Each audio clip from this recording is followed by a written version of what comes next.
This is the Pick Your Poison podcast. I'm your host, Dr. JP, and I'm here to share my passion for poisons in this interactive show. Will our patients survive this podcast? It's up to you and the choices you make. Want to know what ingredient in beer other than alcohol causes disease in humans? What just might be every defense attorney's favorite medical diagnosis? Why everyone has a positive blood alcohol level even if they don't drink a drop?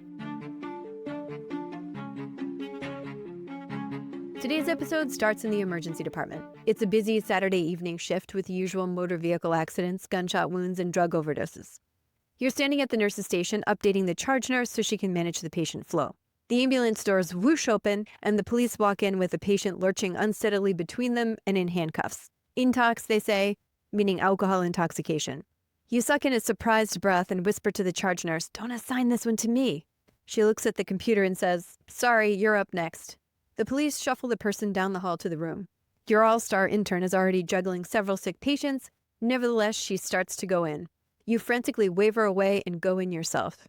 Doorway diagnosis is a skill we emergency medicine physicians develop, basically a quick assessment of sick or not sick as the patient rolls past.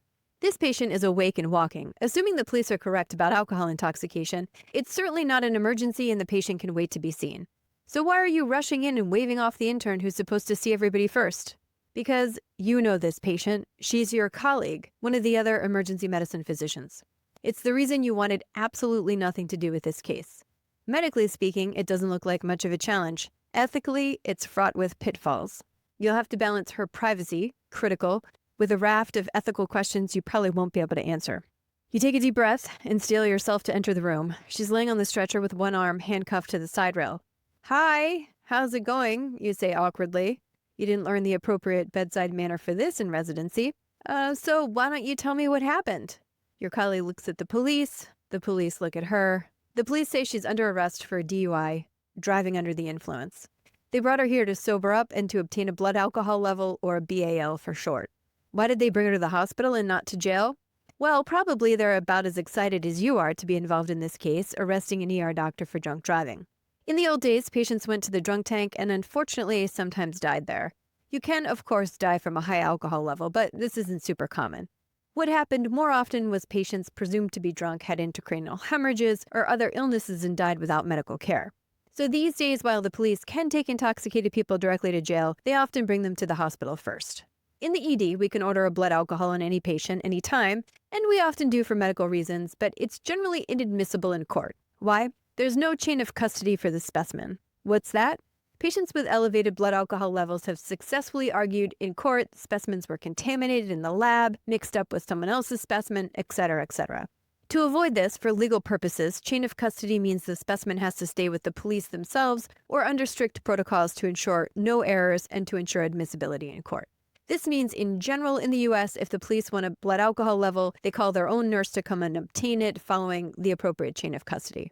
Which brings us to question number 1. What test do we need stat? A blood alcohol level. B, a blood glucose. C, liver function tests. D, blood pressure. The answer is B. We need an emergent blood sugar. Your colleague has diabetes, and we need to make sure this isn't hypoglycemia or low blood sugar. You can send a blood alcohol level if you want. We'll come back and talk about these in more detail, but it isn't emergent. Chronic alcoholics certainly can have elevated liver function tests, but obviously this isn't an emergency either. It's astonishing how closely hypoglycemia can mimic alcohol intoxication. I once had a patient brought in under arrest by the police after a car accident. She looked and sounded drunk. She was lurching around. She had slurred speech. She kept trying to get off the stretcher and leave. She had a history of diabetes, so the first thing we did was a blood sugar, and it was extremely low at 20 milligrams per deciliter. Normal is 70 to 100 milligrams per deciliter. Her blood sugar was 1 millimole per liter for the people who use those units. As soon as the police saw this, it was crazy. They literally took the handcuffs off and walked out of the emergency department. After treatment with glucose, the patient was completely normal in a matter of minutes. Fortunately or unfortunately for your colleague, her blood sugar is normal at 80 milligrams per deciliter. You ask her what happened. She said she was driving home from a restaurant when she was pulled over. The officers said she was driving erratically and accused her of drunk driving. She agreed to a breathalyzer test, certain it would be normal because she hadn't had any drinks. She says she was shocked when it was high. What do you think about this? Do you believe her? We hear this story a lot from patients whose alcohol levels come back positive. That said, I didn't really expect to hear this sort of a story from a colleague. Then again, the stakes are high. If you're a physician and you get a DUI, regulations vary, but in most cases it has to be reported to medical licensing boards. You ask the police officers to step out. You tell her what she says will be confidential, you won't put it in her chart. You ask her again what happened, she says the exact same thing and again denies drinking. How do we manage intoxicated patients in the emergency department? Well, really the main treatment is observation until the patient is clinically sober and no longer a danger to themselves. Essentially, they're awake and alert with a steady gait and normal speech. The main pitfall with managing alcohol intoxication is making sure you didn't miss something else. A blood glucose is critical, and a good physical exam to make sure you don't see either signs of an alternative diagnosis or signs of complications of alcohol intoxication like intracranial hemorrhage, fractures, infections, etc. You ask her to get undressed so you can examine her. She rattles her arm, handcuffed to the railing. You help her get mostly undressed, then call the police back in to uncuff her briefly. Her temperature is 98.5 Fahrenheit or 36.9 Celsius. Heart rate is 100 beats per minute. Blood pressure is 120/80. Respiratory rate 20, and pulse ox 100% on room air. Her speech is slurred. The rest of her exam is completely normal. She tells you her past medical history is diabetes. She takes metformin for this. You know she was recently out on medical leave. She says she had cellulitis, infection of the skin resistant to antibiotics requiring several different courses. She says it's now healed without complications. She denies other past medical history as well as tobacco and illicit drugs. She doesn't take supplements, over-the-counter medicines, or anything else. We don't always send labs on intoxicated patients as they are generally not helpful. But in this case, it might be a good idea to cast a wider net. Maybe her sodium is abnormal, or she's had a sudden onset of renal failure, though this is looking pretty typical for alcohol intoxication rather than a general altered mental status. You ask her if she wants you to send a blood alcohol level to the hospital lab. She shrugs and says, "I don't care. I didn't drink anything. Do whatever you want." Okay, well, the situation isn't getting any less awkward, and you have a lot of very sick patients waiting. A few hours later, her labs come back normal, except for the blood alcohol level, which is 100 milligrams per deciliter. Uh-oh. Let's discuss blood alcohol levels in more detail. There are two considerations, medical use and legal use. In the United States, a legal blood alcohol level for driving is 0.08%, with the exception of one state. And that's question number 2, which state has a different legal blood alcohol limit? Is it A, Montana, B, Louisiana, C, California, or D, Utah? The answer is D. Utah is the one state with a lower legal limit of 0.05%.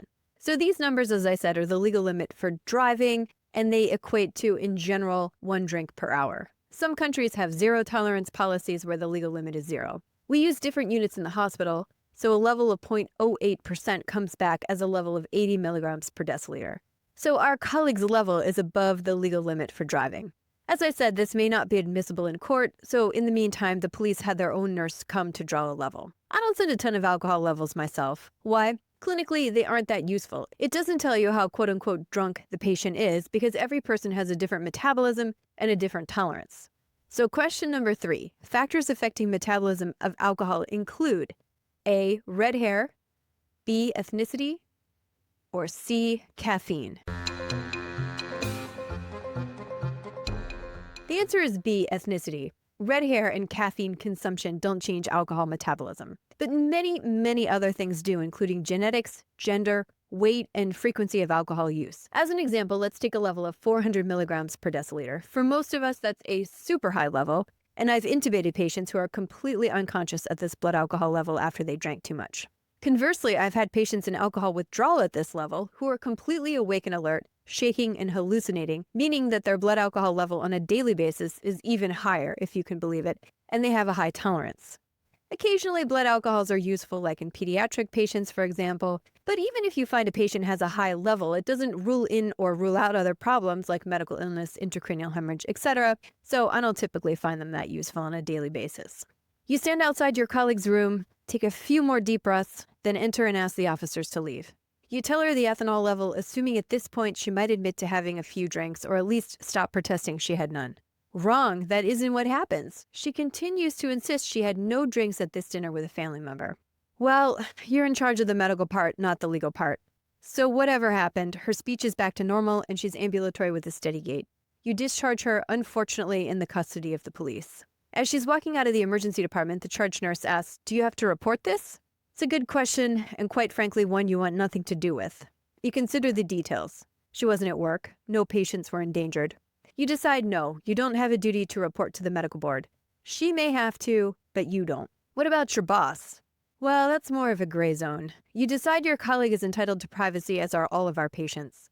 You debate the decision for the rest of your shift, but ultimately conclude it's the right approach. Relieved this terrible shift is finally ended, you go home and go to bed. Sleep is elusive, you toss and turn all night long. A few days later, you and the colleague are working the same shift. You spend the first half of the shift trying to decide if you should ask her how she's doing and what happened, or just proceed as if the incident had never occurred. The All-Star intern is assigned to your colleague's side of the emergency department today. When she asks if she can run a patient past you quickly, you say no problem, assuming your colleague is busy. The case is an older man with a sudden onset altered mental status. He was at work as an attorney yesterday. The intern did a big workup, all of which was negative. She wants to know what you'd do next. Admit him to the hospital for further workup, of course. It seems like an obvious answer. Sometimes interns need reassurance or get a hard time from consultants and want some backup. The intern frowns, says thank you, and you both move on. A few minutes later, loud maniacal laughter rings out from the other side of the ED. It's your colleague laughing hysterically at the nurse's station.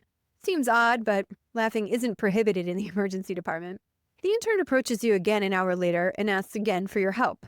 She wants to know if it's inappropriate to ask your colleague to check her own blood sugar. Interns out there, have you ever asked your attending to check their own blood sugar? Probably not. What, you say? I don't want to be rude, the intern responds, but I mean, maybe she isn't feeling well and her blood sugar dropped? You look over at the nurse's station. Your colleague is now sitting in a chair, head slumped on her chest. She's dozed off in the middle of the loud, brightly lit emergency department? Oh no. The poor intern is in a terrible position. She musters her resolve and says, the attending's management plans today are a bit unusual. She wanted me to send home the attorney with the altered mental status. She told me to order a CAT scan on one patient, but not to do so on another patient with the exact same symptoms. And it's really hard to get her attention when I need help. Before you can respond to this, your colleague falls off the chair. The nurses run over to help and scoop her up on a stretcher. The charge nurse looks at you and points to a room. You frantically wave your head no, hoping the intern is not watching. You want to be involved in this even less than the situation a few days ago. The charge nurse ignores your protests. The intern's eyes widen. Should I go in to see her, she asks. No, definitely not, you say. You keep working on your patients. Don't discharge anyone. Just do what you think is best, and I'll help you as soon as I can. Maybe you're right about the blood sugar, you say, fervently hoping that's the case this time. It's not. It's déjà vu. The situation unfolds exactly the same, except with nursing staff rather than police. Your colleague is awake but somnolent, meaning she keeps falling asleep. Her speech is slurred. Her vital signs are completely normal, as is her exam. You order some more basic labs. You order a head CT this time since she hit her head, but it's very doubtful this is an intracranial hemorrhage. The nurse holds up tubes of blood from an IV. Basic labs. Anything else, doc? Good question. Should you send a blood alcohol level? Well, this is a conundrum. Do you want to send an alcohol level on someone at work if it won't change your management? On the other hand, the duty to report here is completely different than the last time. This time, she collapsed on the job, and if she's under the influence of drugs or alcohol, she's endangered the patients in her care. This is a really serious issue, obviously. You waver on the alcohol level and decide to call your boss instead. After a lot of back and forth discussion, you agree to order it. If she does have an alcohol problem, she needs help and can't be allowed to endanger patients. If it's negative, she needs a much bigger medical workup to find the cause of her altered mental status. You go back in the room and tell her you're ordering a blood alcohol level. She tells you to do whatever you want and offers to give a urine for a drug screen as well. She says she doesn't drink alcohol and certainly would never do so at work. You're in over your head now, seeing your own patients as well as hers. You don't get back to her for another 3 hours. You open her chart to check the results. Head CT, labs, all negative, except for her blood alcohol level. It's 150 milligrams per deciliter. Your heart sinks. You really wanted to believe her. Having an alcohol use disorder is one thing. Drinking while seeing patients, you don't need me to tell you, that's something else altogether. She could lose her license and her entire livelihood. You refresh the screen several times, hoping the number will change to 0, hoping you read it wrong. After a few more minutes, you rub your hand through your hair. The only positive thing you can think at this moment is that doctors typically do well in drug and alcohol rehab. They tend to be highly motivated with a lot at stake. There are programs where she can get a second chance without losing her license. In recovery, it's encouraging positive consequences from seeking help rather than only punitive ones. You go back in the room. She's now awake and alert with clear speech. You tell her the results of the BAL. She adamantly denies drinking, saying, "You saw me. I was right here at work drinking coffee, not alcohol. Go check my thermos." You're not sure how to respond to that. Sadly, she's not the first physician or nurse to drink or do drugs at work. Well, you say, are you willing to talk to psychiatry to get some help? Help with what? You have a frustrating circular conversation with her, on your half about substance use and psychiatry, on hers complete denial. At this point, there isn't much you can do. You've recommended help, she says no. The HR and legal ramifications will move ahead either way. She says she'll take a taxi home. You return to your desk to complete the discharge papers. This is the end of your involvement, but just the beginning for her. The nurse calls you back, saying your colleague wants to speak with you before leaving. You sincerely hope she's changed her mind about psychiatry. She hasn't. She has a question. Could this be auto-brewery syndrome, she asks? You stop in your tracks. Could it be? Maybe. What's auto-brewery syndrome? It's a very rare, very unusual disease where a person produces ethanol or alcohol inside their body. It's called endogenous ethanol production. Endogenous means inside. Does she have it? It's a definite zebra with only about 50 cases published in the medical literature.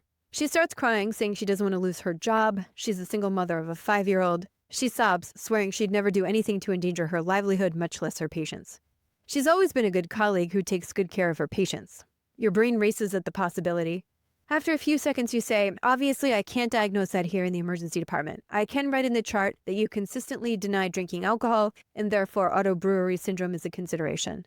That way, at least it'll be difficult for any legal action to be taken until it's been further evaluated. It doesn't seem like much, but at this moment, it's about all you can do to help her. Let's talk more about this diagnosis because it's really fascinating. First, question number 4.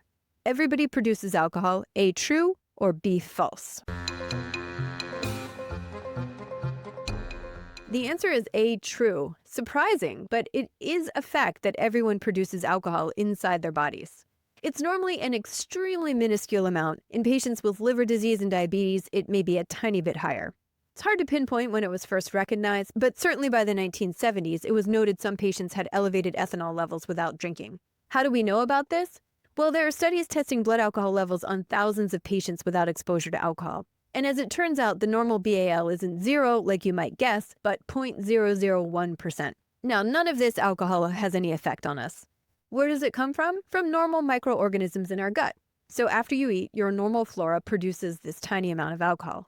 Auto-brewery syndrome is when a person produces high levels of endogenous ethanol or alcohol, enough to be clinically intoxicated and with elevated blood alcohol levels. How does it happen? Well, most commonly, it happens via infection, often with infection with a yeast like Candida or Saccharomyces cerevisiae, also called baker's yeast. A few bacteria can do it as well. Essentially, you get overgrowth in the gut, which is called dysbiosis. I'll use the term yeast for the rest of the discussion because that's the most common cause. Yeast are able to convert carbohydrates into ethanol or alcohol. Without yeast, there's no beer, just carbohydrates like wheat or barley. It's the yeast, Saccharomyces in this case, that ferments carbs into alcohol. So if you have too much of this organism in your gut, the exact same thing happens when you eat carbs. You get alcohol. It's then absorbed from the gut into the bloodstream, causing intoxication just as if you had drunk ethanol from a bottle. Some factors predispose to the development of auto-brewery syndrome. Antibiotic use is a big one. I'm sure you know antibiotics change your intestinal flora, the reason you get diarrhea, etc. Other risk factors for auto-brewery syndrome include gastrointestinal problems like gastric bypasses and inflammatory bowel disease like Crohn's or ulcerative colitis. And it's basically reflecting susceptibility to changes in the normal gut flora. Diabetes and liver disease, as I mentioned earlier, may be contributory as well. What symptoms does auto-brewery syndrome cause? Well, it's simple. It causes intoxication, i.e. the person looks drunk. Blood alcohol levels can range anywhere from 20 milligrams per deciliter up to 400 milligrams per deciliter. A level of 400 is extremely high, as I said earlier, unless you're chronically exposed to alcohol. And patients are at risk for all the complications of intoxication: falls, fractures, intracranial hemorrhages, seizures. A man and his wife thought he was developing dementia because he became so forgetful with memory loss. Patients are at risk for complications of chronic alcohol exposure, including depression, bizarre behavior, and frequent unexplained hangovers. So how do we diagnose this problem? Well, in fact, that's the difficult part. Most patients have symptoms for months, more like years, before it's diagnosed. Essentially, the diagnosis consists of checking the blood alcohol level at baseline, then again at hours 2, 4, 6, 8, 16, and 24 hours. It has to be done under observation to ensure there's no exogenous alcohol, i.e. drinks, involved. Generally, it means hospital admission. Why the prolonged testing? Well, some yeast are actually very slow to convert carbohydrates to ethanol. So once you establish that there's endogenous production, you then need to find the source, meaning the yeast or the bacteria responsible. Urine and stool testing is necessary. Often patients require endoscopy and colonoscopy to take biopsies for further investigation. There are 2 unusual cases with this already unusual disease. And that's question number 5. Where else can bacterial overgrowth occur in autobrewery syndrome? And I mean, where else outside the GI tract? A, bladder, B, brain, C, heart. The answer is A, the bladder. In one case, a patient had an infection in their bladder producing ethanol. In another, a patient with very poor oral hygiene, it was coming from microorganisms in their mouth. Yikes. Once you diagnose it, is it treatable? Yes. First, patients are advised to eat low-carbohydrate diets. Basically, ethanol can't be produced without carbs, and there are clear reports of exacerbation of symptoms after a high-carb meal, for example, in one patient after eating pizza and beer.